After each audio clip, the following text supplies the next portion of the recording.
Hello friends, नमस्कार, जय Hind, Vande Mataram. MP शिक्षक वर्ग थर्ड का शिफ्ट 1 का 8 मार्च का ये कुछ क्वेश्चंस हैं जो कि आप लोगों के लिए लेकर आए हैं। काफ़ी इंपॉर्टेंट है आने वाले शिफ्ट के लिए। तो आइए स्टार्ट करते हैं आज का ये सेशन। तो देखो क्वेश्चन कौन सा आया है। देखो सीडीपी की अगर हम बात करें या बाल विकास की बात करें तो कुछ क्वेश्चंस मिले हुए हैं।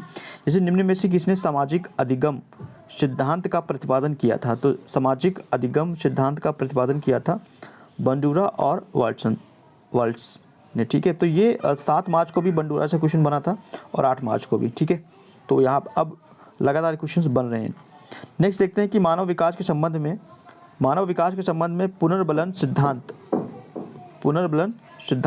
तो आप लोग सिद्धांत अच्छे से पढ़ के जाइए क्योंकि सिद्धांत से काफ़ी क्वेश्चन बनता है। तो पुनर्बलन सिद्धांत किसने दिया था। तो डोनाल्ड और मिलर ने दिया था। ठीक है, डोनाल्ड और मिलर ने पुनर्बलन सिद्धांत दिया था।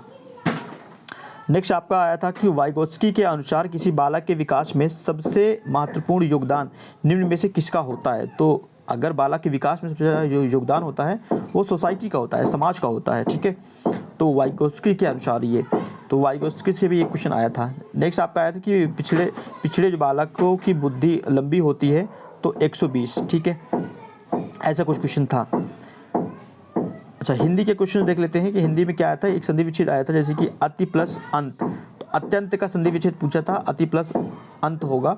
और दीर्घायु समास कौन सा समास है ये आया था, तो ये था बहुब्रीहि समास। ठीक है, और हिंदी का एक क्वेश्चन और था कि आरंभ, मतलब ये नहीं था, वह कवि जो तत्काल कविता करने में कुशल हो तो उस कवि को बोलते हैं आशु कवि। ठीक है, क्या बोलते हैं, आशु कवि।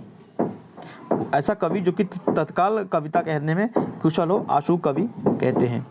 उसके बाद ईवीएस के क्वेश्चन देख लेते हैं।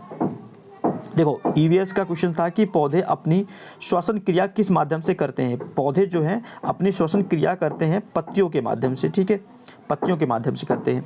और मरुस्थल में उगने वाले पौधे क्या कहलाते हैं। मरुस्थल में उगने वाले पौधे कहलाते हैं जीरोफाइट्स। क्या कहलाते हैं, जीरोफाइट्स। और नेक्स्ट क्वेश्चन था कि पोषण की दृष्टि से घटक क्या है, अपघटक क्या है। तो पोषण की दृष्टि से अपघटक हैं मृतोपजीवी। एक क्वेश्चन ये था कि भारत में स्थापित होने वाला पहला राष्ट्रीय उद्यान क्या है। तो कार्बेट राष्ट्रीय उद्यान। ठीक है, और ईमेल का फुल फॉर्म तो इलेक्ट्रॉनिक्स मेल। उसके बाद एक क्वेश्चन आपका ये बना था कि अम्ल वर्षा का निर्माण निम्नलिखित 2 गैसों से होता है। तो 2 गैस कौन कौन सा था, किसके द्वारा होता है 2 गैसों, तो ऑक्सीजन और नाइट्रस ऑक्साइड। ठीक है, ऑक्सीजन और नाइट्रस ऑक्साइड। नेक्स्ट आपके भारतीय अंतरिक्ष अनुसंधान समिति। तो भारतीय अंतरिक्ष अनुसंधान समिति का गठन कब किया गया था। ये किया गया था 1962 में।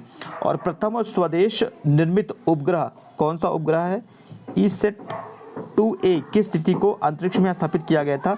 तो 10 जनवरी 1992 को स्थापित किया गया था। प्रथम स्वदेशी निर्मित उपग्रह था इनसेट 2A। ठीक है, तो ये आपके स्पेस से क्वेश्चंस बन के आए थे।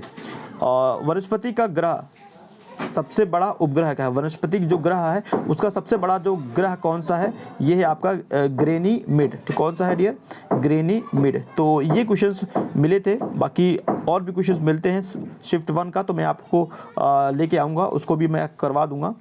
ठीक है, और थैंक यू।